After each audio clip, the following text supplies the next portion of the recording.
This conference will now be recorded. So welcome to this afternoon's training.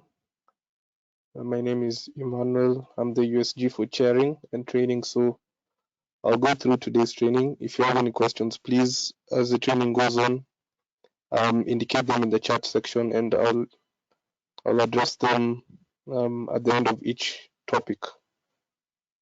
So welcome once again, and we can begin. So I'll just share my screen so that I can go through the handbook. And as I said, feel free to just type any questions. If there's something you need further clarification on, let me know in the chat area.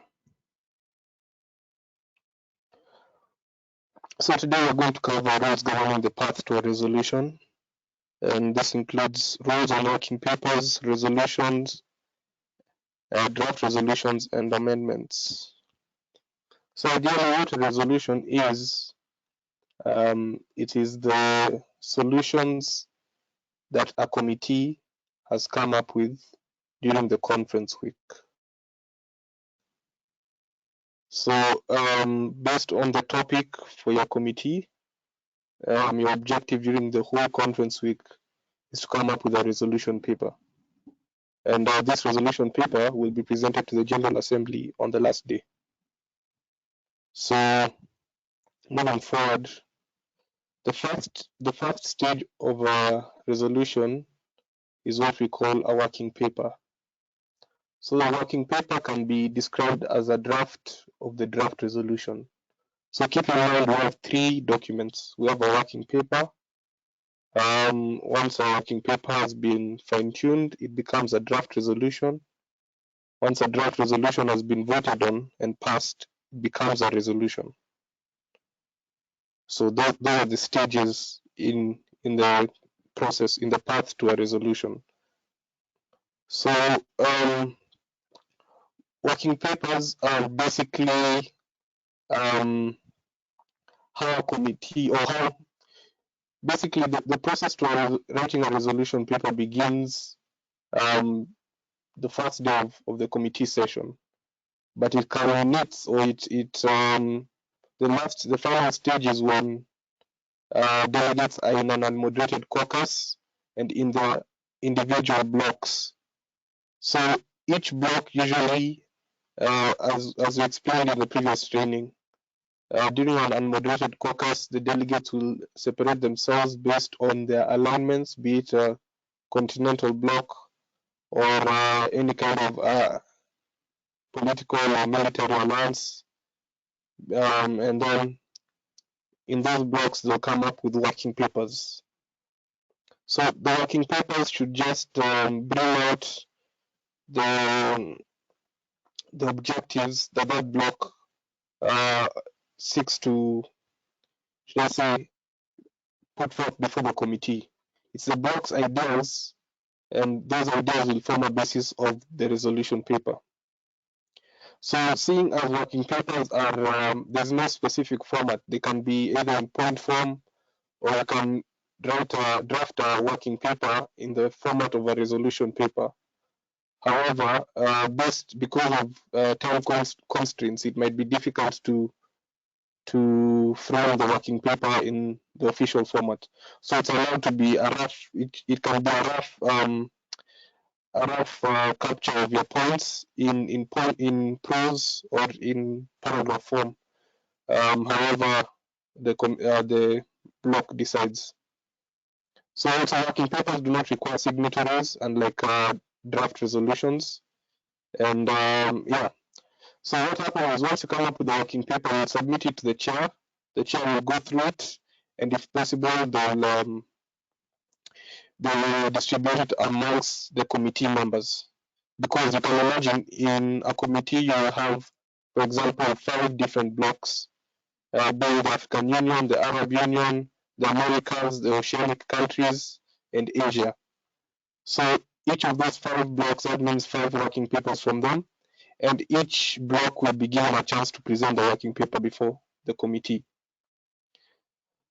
So now, after working papers have been introduced to the committee, the next stage is converting them to draft resolutions.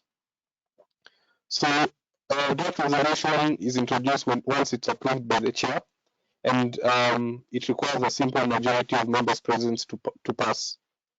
So this means that when we're voting for the working papers to convert them to draft resolutions, simple majority means 50 plus 1. So half of the committee plus 1 is the minimum requirement to pass. And this point, only one draft resolution may be passed per topic area. However, for SAIMUN, we only have one topic. So this point is just for your general knowledge. And then once you voted, for example, if you have two topics, once you voted on the first draft resolution, you automatically move to the second topic area. But as I said, this is just for general knowledge because in SAIMUN, we only have one topic. So now, after you voted on the draft resolution, there's something we call amendments. So once the draft resolution has been approved by the chair, a delegate may move a motion to amend. So the draft resolution will remain on the floor until debate of that specific draft resolution is either postponed or the draft resolution is passed and converted to a resolution paper. So we can now go into the steps on how to debate draft resolutions.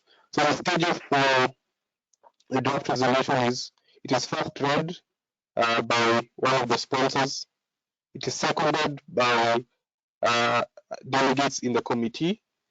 Then the chair will allocate time for, which will be 90 seconds, and time against 90 seconds. And then after that, a delegate may move a motion to amend. And then once the amendments have been made, then the resolution is voted on by the committee. So the next topic is amendments and voting on amendments. This final sentence, sorry, let me just go back. No delegate may refer to a draft resolution until it is formally introduced. So as much as you may have finished the unmoderated caucus, between that point and until the resolution is formally introduced before the committee, another delegate may not, for example, raise a motion to introduce the resolution. That motion will be ruled out of order by the chair. So when it comes to amendments and voting, how to vote on amendments, delegates are allowed to amend any draft resolution that has been introduced. So the amendment may be either an addition or deleting or revising parts of it. So an amendment must have the approval of all sponsors for it to be a friendly amendment.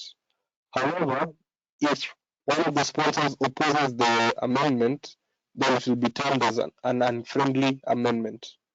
So just have that in mind so that you can distinguish between a friendly and an unfriendly amendment.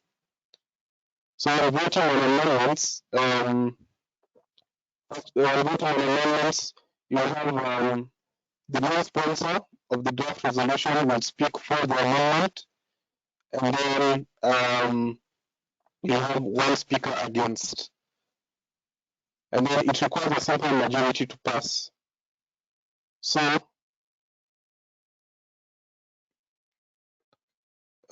sorry, checking if my voice isn't clear. Can you hear me?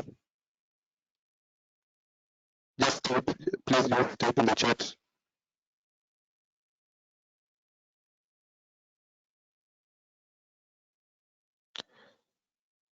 Yeah, just type in the chat. I'll continue, but if I break up at any point, please let me know.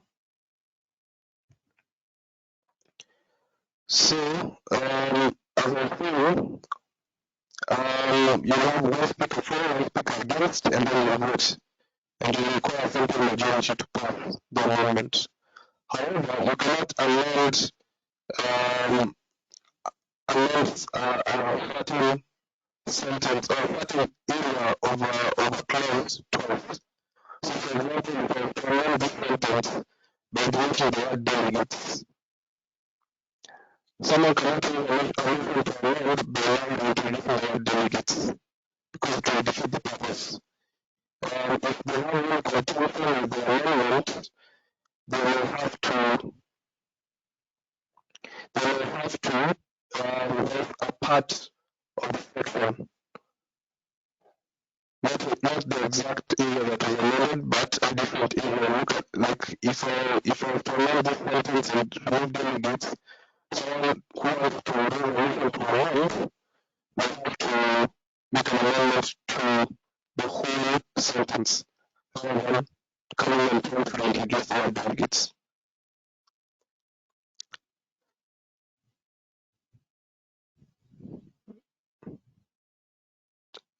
Two people are saying are still not clear.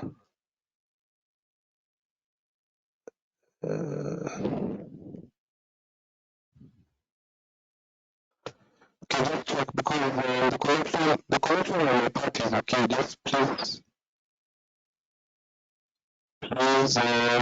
just check on your end.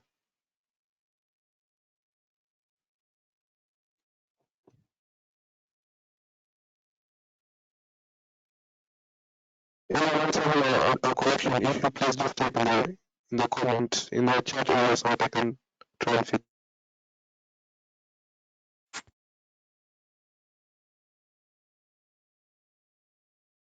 it.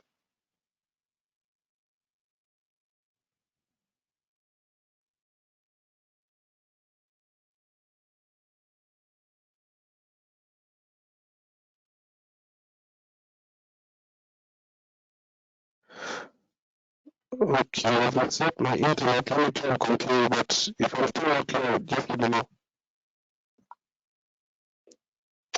Okay, so as I said, for example, if an amendment has been made and there's either a grammatical or typographical error, that can be raised through the chair. Rather than raising a motion to amend, where it's only a typographical error which won't affect the substance of the resolution paper.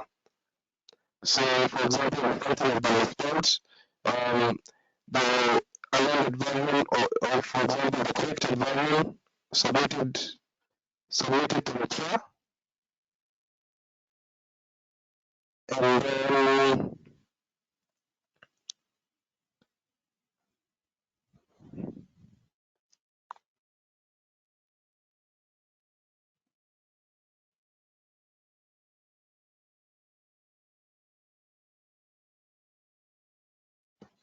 okay, let me just try and reset my internet again.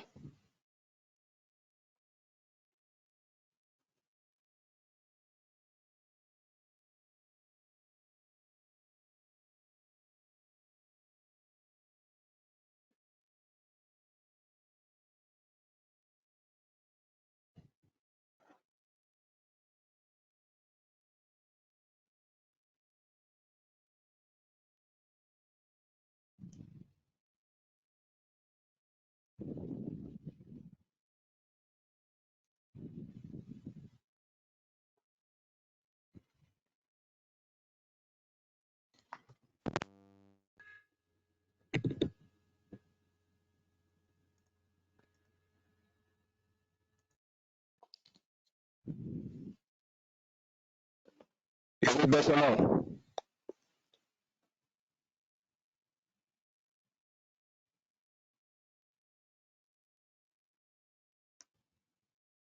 Hello? Is it just let me know if it's any better?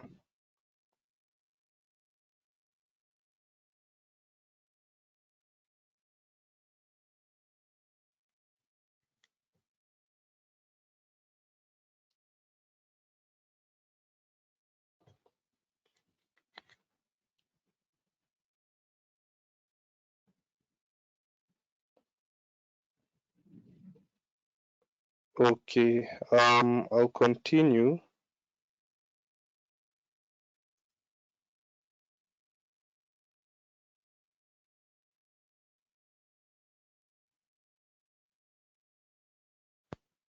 Okay, so I'll continue. As I was saying, if you have any typos or grammatical errors, just submit those to the chair, and then the chair has discretion to announce them to the committee.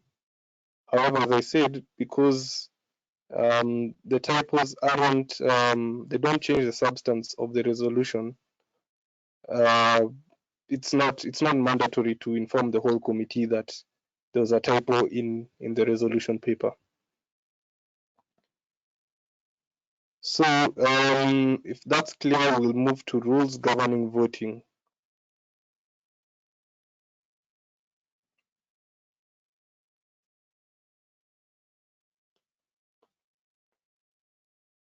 So when it comes to voting, there are two kinds of votes. We have a procedural and a substantive vote.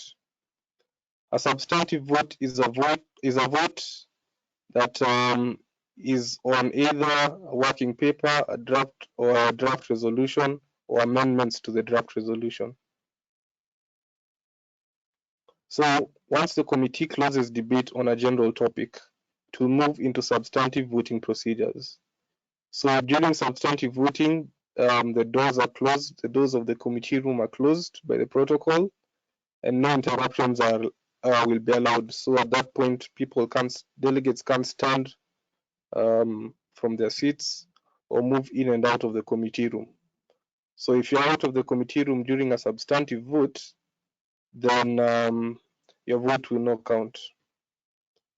So as much as there are no interruptions allowed, there are three instances where the substantive vote may be interrupted. So where a motion to divide the question is raised, a motion to vote by acclamation is raised, or a motion for a roll call vote is raised. So we'll look at all these three motions further down the page. However, if there are no such motions, the committee will vote on all draft resolutions in the order in which they were introduced.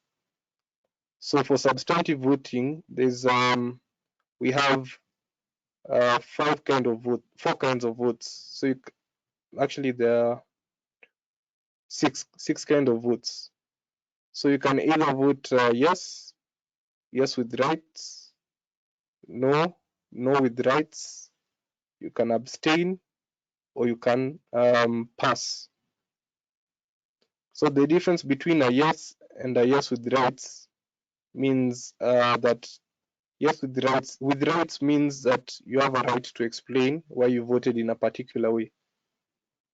And so yes with rights means you voted yes, and you reserve a right to explain to the committee why you voted for that particular resolution. So if you voted against the resolution, that means you voted no with rights. You voted against it, that means a no, and you want to explain why you voted no, you'd say no with rights. And when you abstain from the vote, it means you don't wish to vote, and your vote will be counted as a no. And then if you pass, it means you're not ready to vote at the moment that the chair calls upon you. And once the chair is done with the list, if they're using the alphabetical method to call out the countries, they'll come back to you and then you can vote. So ideally, voting is done by raising placards. However, a motion to vote by roll call may be raised, where, for example, the numbers in the committee are very big, and if a vote by raising placards is not clear on how the vote sways, so there's more or less an equal number of yes to no votes. So a roll call vote, for example, I'll just display it here. It's here at the end. So what happens is you'll have an alphabetical order of all the countries in the committee, and then those in favor, the chair will select them, and those against, the chair will indicate. So if let's say you pass your vote, once the chair gets to the end of the list, that is Zambia, they'll come, for example, if South Africa passed, after Zambia, the chair will go back to South Africa and ask for how they vote, either in favor or against. So now the importance, this now comes back to the previous training when we told you during roll call at the beginning of the committee session, you should indicate whether a country is present or present and voting. Now, however, during substantive voting, you have to, even if you are present, and for example, you are present, you still have to state that if you are abstaining, you'll have to indicate that to the chair so that they can skip you on the list. And if you are outside the room during roll call, it's also important to send a note to the chair so that they can feed you into the system, because if you are not present during the roll call, you won't appear on the list. So I hope that's clear. Another point is for observers and NGOs, for example, the IMF and the World Bank and Red Cross, they don't take part in substantive voting. So they're only allowed to vote on procedural matters, but not substantive matters. Now I move to veto. The concept of veto power means a certain state reserves the right to vote no, and their no vote is so powerful that it can defeat a resolution. So only the permanent members in the Security Council have the veto power, and veto power can only be enforced during the Security Council committee. So for example, if you are a delegate of the United States of America, as much as your country has veto power in the Security Council, you cannot invoke your veto power in DISEC or ECOSOC or the other committees. So I hope that's clear. Now I move to procedural voting. So when we're voting on a matter other than the draft resolution, the working papers or the amendments, it's considered a procedural vote. So every member of the committee, be it an NGO or observer body, they have to vote, and you cannot abstain or pass on procedural voting. And for procedural votes, usually a simple majority must be achieved. For example, where there are more yes than no votes. So where it's not clear, then you'd fall back to a 2/3 majority. So the next thing on the topic is the division of question. So on a motion to divide question, as I said, we have 3 instances where substantive voting can be interrupted. So I've already discussed a roll call vote. Voting by acclamation is, as we explained in the last session, this is where the members of the committee, either all those in favor will say aye and all those against will say nay. So for example, sometimes in parliament, you'll have a vote by acclamation. So those two have been covered. Now we move to motion to divide the question. So what a division of question basically means is a division of the parts of a resolution paper.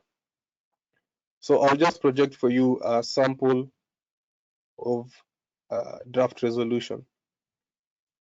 So here we have the sponsors being the people introducing the draft resolution to the committee. Signatories are the people or the delegates who agree with what's been brought out in the draft resolution. And then the committee in which the resolution is being tabled before, and then the topic. So we have this, can call this the title. The second part will be the preambulatory clauses. So preambulatory clauses are clauses that explain the current situation or the current challenges facing either the committee or facing the globe with regards to the topic at hand. So if you were to go through a list, we have a list here of preambulatory clauses. You can even from their phrasing, you can get an idea that they're considering the current affairs. So For example, affirming. Then after every preambulatory clause, you put a comma. So affirming so and so, alarmed by, you proceed, approving, bearing in mind. So it's a whole list, and it's not limited to just this. So for example, if you look here, we have reminding all nations of the celebration of the 50th anniversary of the UN Declaration of Human Rights. So you see, this is taking into consideration the anniversary, then reaffirming previous resolutions, noting with satisfaction the past efforts. So all this is looking at the past and current affairs. So now this is the second part. We have the title, we have the second part, which is the preambles, and then we have the third part, which is the operative clauses. So the operative clauses are the solutions.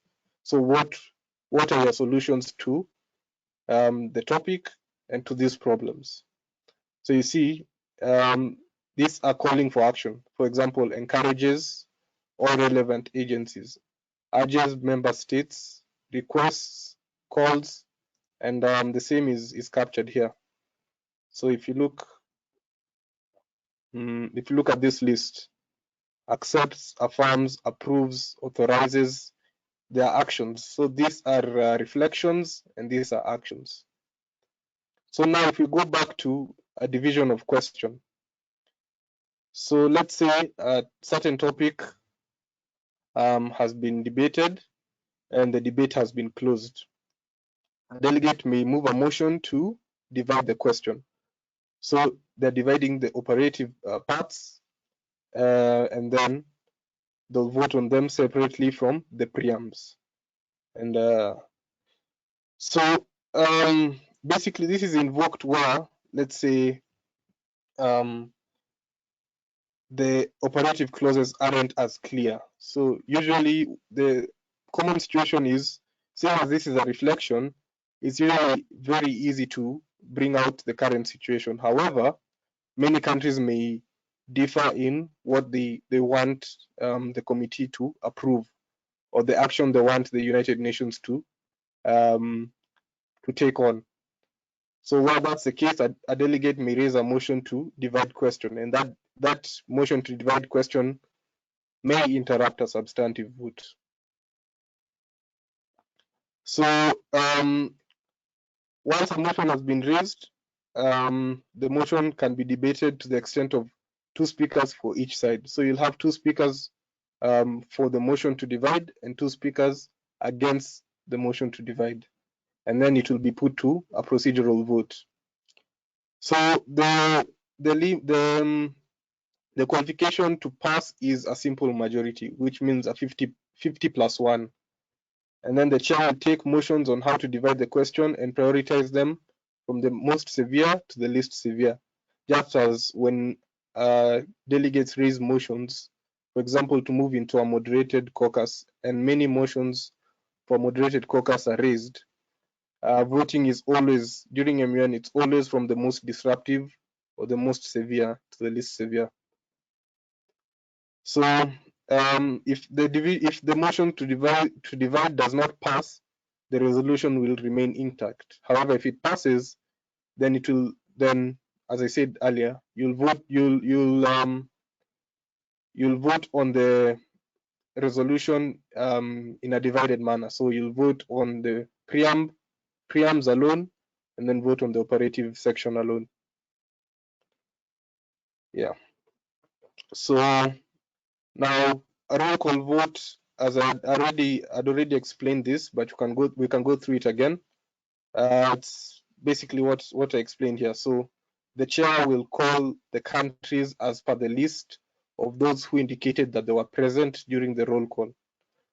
So you can either vote yes with rights, no with rights, abstain, or pass. Basically, it's the different types of votes that you can invoke. So yeah, this is just a recap of what I had stated above. And then so if you vote with the rights, usually you're given 90 seconds to explain your vote, but that's at the discretion of the chair. So It can be a maximum. It's a maximum of 90 seconds, but the chair may allocate you 30 seconds to explain your vote. And then voting by acclamation, I had already explained this. It's just basically saying aye or nay. And it's limited to motions that require 2/3 majority to pass. Now we go back to precedence of motions. So which motions are the most powerful to the least powerful? So basically, which motions may interrupt speech to the ones that need to be voted on. So point of personal privilege may interrupt speech when it deals with audibility. Point of order may not interrupt speech but may be raised immediately after the speaker has finished speaking. Same with the point of parliamentary inquiry, and the same applies going down until here the motions that require a vote. So from the adjournment, which requires a 2/3 majority, to a motion to take from table, which requires a 50+1 majority. So at the start of the voting procedure, the following points and motions are in order in the following order of precedence. So basically, a point of personal privilege takes precedence because it can interrupt speech, and it's the same list. It's just further explaining the previous point. So now we'll look at a sample of a draft resolution, but I can take some questions at this point.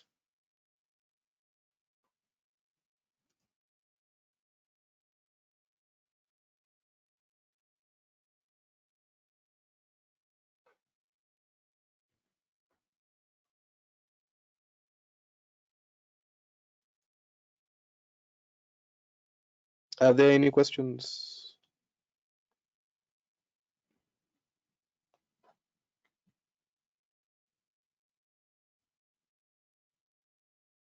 Okay. I'll assume there are no questions, so we can look at a few resolutions. We can look at the most recent resolution passed by the Security Council.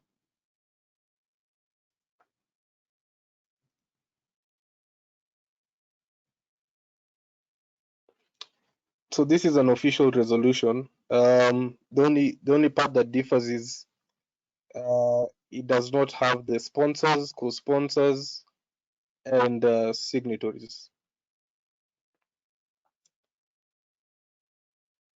So, but it's very similar to the draft resolution here. So as you can see, you'll have this just begins. It begins with the preambulatory clauses. So you have the preambles running through the same words, like the same phrases that we've looked at. Yeah. Marie has a question. I'll address that once I'm done with this. So the same phrasing and the same words that have been used here have been used by the Security Council in this resolution. So noting with appreciation, and you see you have the preambles, and then there should be a comma, and then the statement.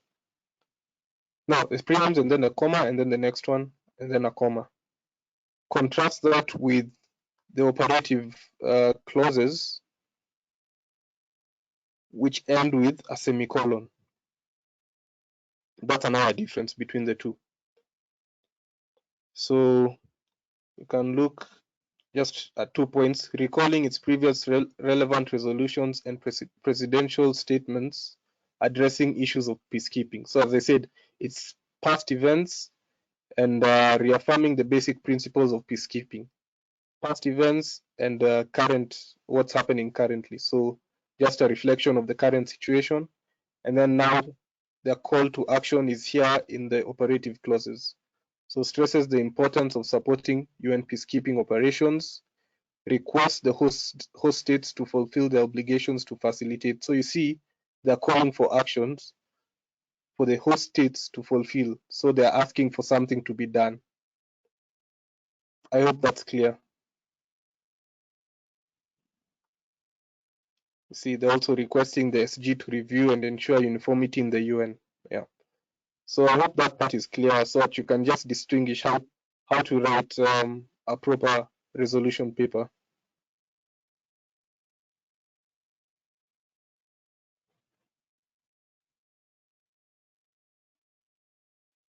So I can address Marie's question as maybe you digest that.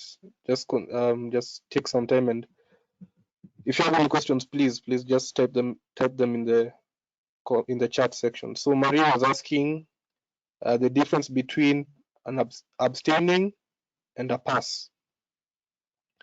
So the difference basically is when you abstain, you've chose not to vote, like you completely do not want to vote. So you'll be skipped, but your vote will count as a no because you did not support the resolution. So your vote will be counted as a no. However, if you pass, it means you wish to vote, but not at the time that you are called upon. So let me give a practical example. So I begin with Dominican Republic. Let's say they vote in favor. Then Egypt, if Egypt abstain, then they will automatically be added here as against because they've abstained.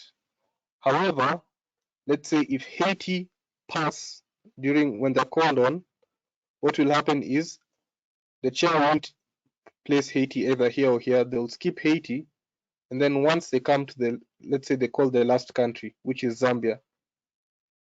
Zambia will now, let's say they vote in favor. So now the list has ended, but the chair will have noted somewhere that Haiti had passed their vote. So they'll come back to Haiti and then ask them whether they vote in favor, against, or if they want to abstain now. So if you're still not sure how you'd like to vote, you can pass, and then the chair will come back to you. Sophia has a question out of topic. Just type it. Just type it. If I can address it, I'll answer it.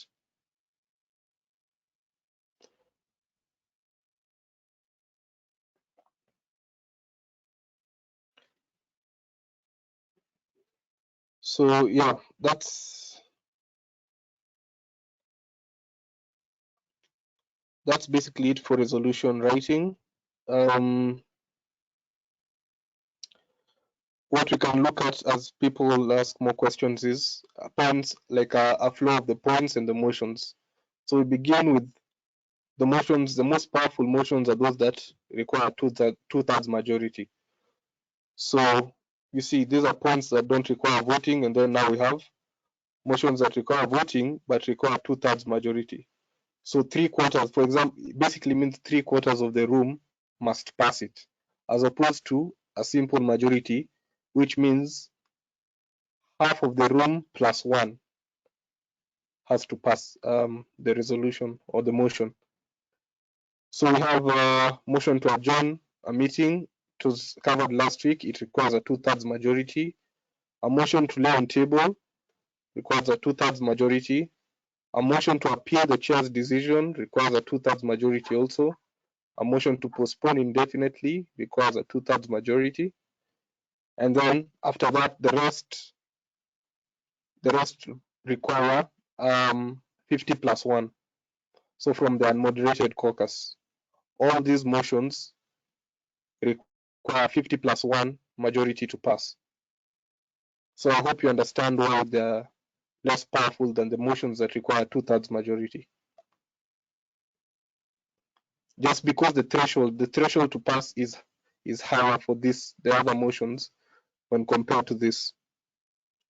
So Safia is asking, when are we likely to submit our position papers? And now that there's a pandemic as a delegate signed for SAIMUN,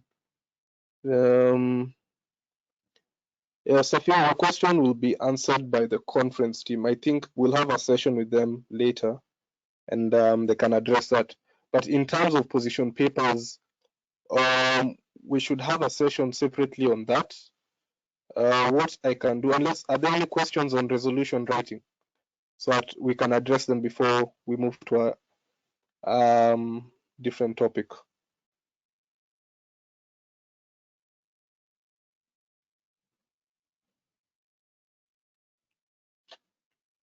And I hope everyone has access to the document I'm referring to. If you don't, it can be distributed through the emails or through your advisors. So before I go to, maybe I'll just project a sample of a position paper before, because we have 15 more minutes, no, 10 more minutes actually. So we can just look at common rules of etiquette or how to raise a motion. So for example, if as a delegate, you'd like to, you have a question with regarding the rules of procedure. There's a point that addresses that. So I'd say you'd raise a point by saying, Honorable Chair, the delegate from, for example, Russia, has a point of inquiry or would like to raise a point of inquiry. And then also, if you wish to adjourn the meeting until the next session, maybe a breaking for lunch, or the conference, that day of conference has ended, you want to adjourn till the next day. You start it off the same way. Honorable Chair, the delegate from Russia moves a motion to suspend debate for the purpose of lunch. If you wish to yield time to points of information or any questions from other delegates, you'd say the delegate from Russia yields to points of informations or is open to questions or points of informations. So if you wish to tell the chair that you're experiencing any physical discomfort, for example, in seeing or hearing, or the temperature in the committee room is too high or low, you'll raise a point of personal privilege. So you'll say the delegate from Russia has a point of personal privilege, and then once you are recognized by the chair, you'll state your point that you cannot hear the person speaking, or the room is too hot, or you cannot see what's being projected on the screen. And then finally, if you wish to move into a moderated or an unmoderated caucus, you'll raise a motion by saying the delegate, for example, from Russia, moves to a moderated caucus to discuss. Raising a motion, you start with the topic and then the total time for the caucus, and then individual speaking time, and then that's how you raise it. So raise a motion to discuss landmines for 30 minutes with 3 minutes per speaker. Yeah, and that would be how you'd raise it. And then contrast it with an unmoderated caucus, which doesn't have a topic per se. So you'd say you would like to move, unless you have a specific purpose for the unmoderated caucus. So you'd say the delegate from Russia would like to move for a motion to raise an unmoderated caucus for, you put the total time, because there's no individual speaking time for the unmoderated caucus. Is that okay?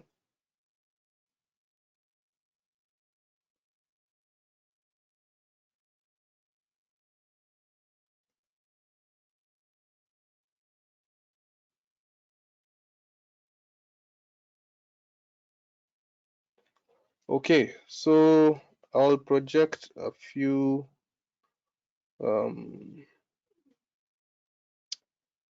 resolution papers.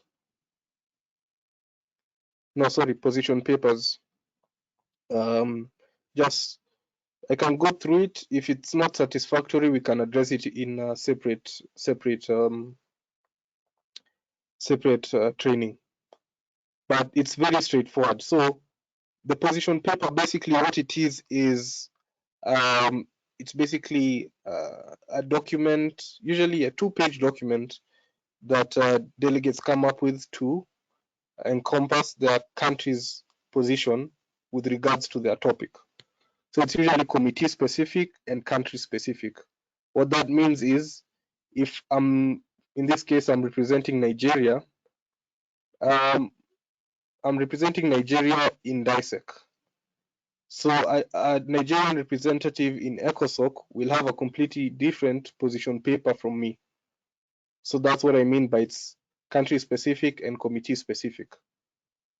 So ideally, what you should pay attention to is the format. So you should have, first of all, ideally it should have a border. So when you're on the Word document, you insert a border. It's ideally the border should be same color as your country's flag, but that's not mandatory. It's up to you. What you should have also is the country's flag, the conference logo in the middle, and then the country's coat of arms. And then also try and align them they should be aligned in the same, for lack of a better word, line. And then after that, you move to the committee. So for example, seeing as DISEC is the first committee, we'll say the first committee deals of disarmament and international security. And then the agenda item, which is the topic. So when we discussed agendas, setting the agenda, we stated that the agenda is set, for example, where a committee has 2 different topics. So this is just for your general knowledge again, because SAIMUN committees only have 1 topic. But for example, if you attend a conference and your committee has 2 topics, then you'll have to come up with 2 position papers for each topic. So for the first topic, you'd write the agenda item would be the topic, and then the country will be the country you're representing. Another thing is the coat of arms. So the coat of arms will be inserted as a watermark on the document. And after that, now we move into the substance of the position paper. So ideally, the structure should be, you give a brief history of state of affairs in your country with regards to the topic, and then you move to the second. So 1 paragraph stating the history and the history of the topic and with regards to your country, and then you move to the current circumstances in your country with regards to the topic, and then finally you do expectations, your expectations or your country's expectations of the committee or the conference. So all these parts should align with your country's foreign policy. So, for example, if you're representing North Korea and it's a global fact that North Korea is against disarmament. So you can't state, for example, your expectations that this committee moves to disarm all member states for global peace. That would be going against your country's foreign policy. So that's why you have to research and do the position papers and submit them prior to the conference. So that, for example, if you've made a mistake or if there are any issues or areas where you are a bit vague, your committee chair can look at the position paper and give you feedback before the conference week, so that you can go and further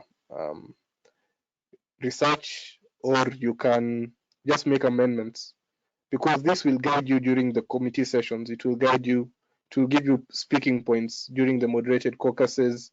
It will help you make your initial speech during the general speakers list. So it will just give you a basic framework on, it will be a good reference guide. Also, considering that you're not allowed to use electronic devices or materials during the committee sessions, this will form a very good reference point. And then usually it's good to keep it at 2 pages so that it's not too long, because you might get lost in the gist if it's too long a position paper. You might start to veer off into other unnecessary areas. And then finally, you should include references or footnotes where you have referred to either statistics or empirical data. So basically where you have quoted information that isn't originally yours, you should cite the reference or the source that you got it from. So for example, here, one of the sources is the Human Rights Watch. Second one is an article. Third one is a website. And the fourth one is a book. And then from the footnotes, that will give you now your bibliography. So that will be the final part of your position paper. So as you've seen, you can break it down into four bits: the topic, historical background, current affairs, objectives and expectations, and finally the bibliography. Then now the editing would be the watermark, being the coat of arms, and then the SAIMUN logo, country coat of arms, and country flag. Are there any questions?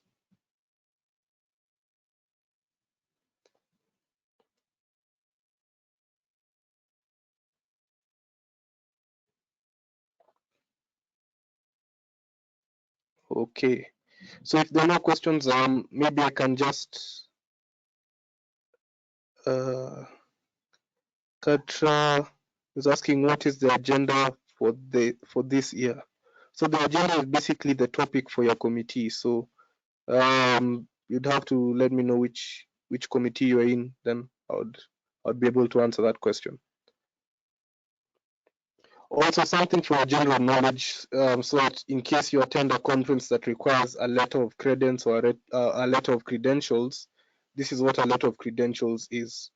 So, as you know, when you're attending an MUN conference or even a UN conference, you're there on behalf of a country, and you're there to represent the country and bind the country to any treaties or resolutions. However, now this letter of credence is what gives you power to act as a delegate. So all delegates who attend United Nations conferences must present a letter of credence, basically to prove that you are indeed there on behalf of the country, because it's not far-fetched that someone might maliciously attend a conference and misrepresent a country, and then that may lead to a global issue. So this is a letter of credence, like the position paper. It begins with the country's flag, and then you indicate the country, and then you put the country's motto.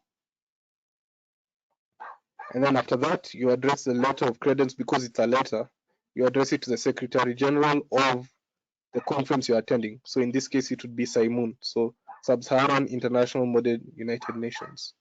So the letter is usually from the head of state of the country. So they'll say, I have appointed so-and-so to represent the Federal Republic of Nigeria before the simulation exercise at Sub-Saharan International Model United Nations at, then you put the venue of the conference, and then accordingly I ask that you give full credence. So this letter of credence or letter of credentials, it means credence means you give them full authority or full power to what they in this case it's a he, to what they shall say on the part of the country, and as well as the assurance that they convey the best wishes for the proceedings at the conference.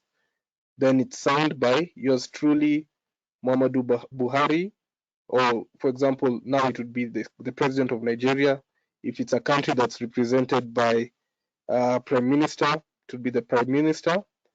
You sign with the Federal Republic of Nigeria, and then the date that it was signed and where it was signed, and then the official stamp of the country. Now, all these things, like for example, the flag, the coat of arms, the motto, and the stamp, all these are usually on, if you Google search a country, all these are on the Wikipedia page. So you should be able to get that. So yeah, that basically sums up a letter of credence. So are there any questions?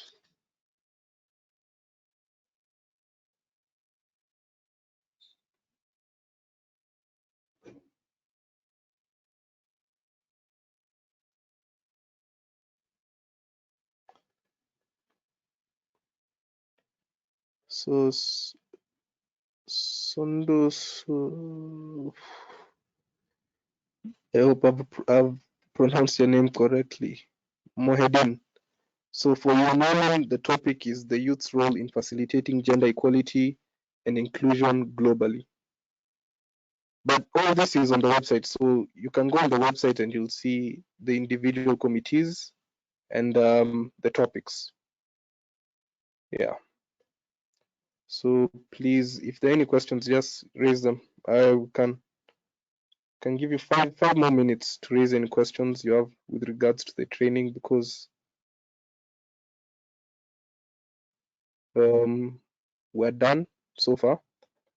And also, please, Sharon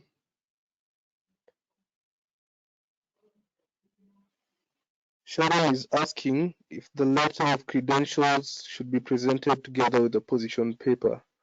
Yes, ideally the two documents should go together. But for SAIMUN, it's not necessary to have the letter of credentials, but you see, it's good practice, because, as I said, you might attend a MUN conference that requires a letter of credentials. So, yeah. For Safia, asking if you have to put the SAIMUN logo. Yes, please. It's ideal, so that someone might take a position paper from a different conference and then just change the topic. So please just indicate the conference, so that even if you are to win the best position paper and it's posted somewhere, someone can know that you won that award during the SAIMUN conference.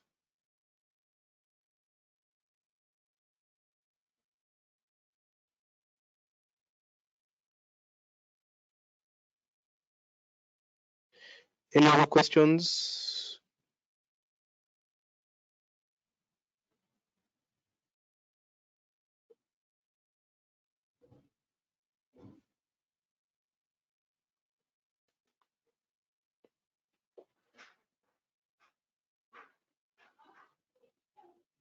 Okay, so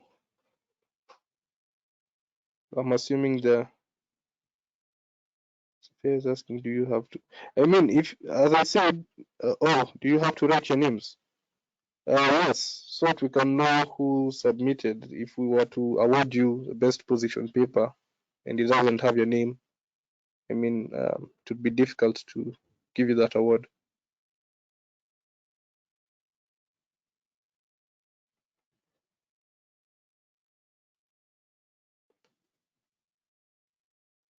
Any other questions?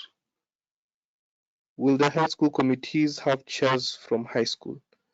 Yes, okay, so part of the DAS will have students from high school. So the main chair will not be from high school, but the co-chair and the committee secretary might be high school students. It depends on which committee you're in. So, yeah. Also, I think I wasn't a bit, like, I was breaking up in the beginning. So if there's something you missed when my connection was a bit poor, please you can ask me to repeat at this point.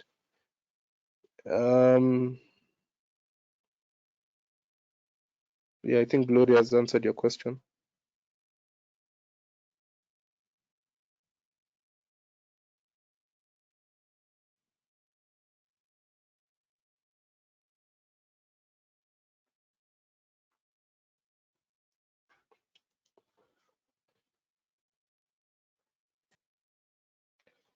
Any other questions?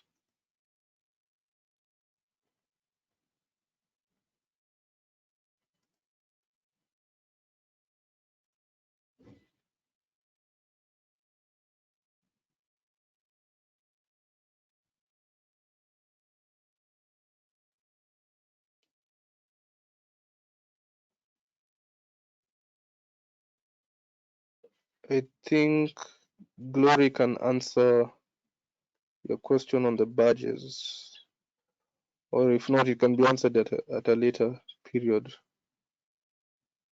Is that okay?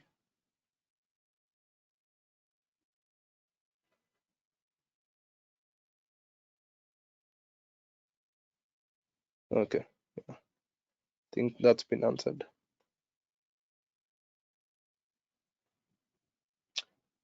Okay, so I'll assume there are no other questions.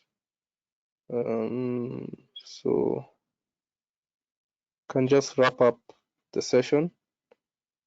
I'll just say thank you for attending. If you have any questions, please reach out to the SAIMUN email address, or you can also contact us on Instagram, and those will be addressed.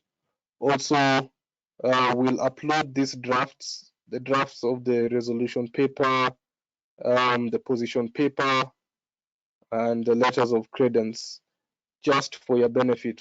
We'll try and upload those on the website so that you can download them from there. The background guides for each committee are on the website. And yeah, so there are no other questions. I think I'd like to end it at that. Thank you again for attending. Thank you for the questions.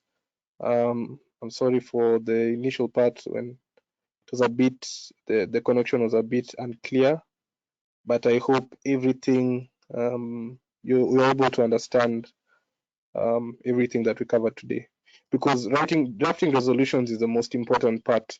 I mean, that's the objective of every United Nations or MUN conference.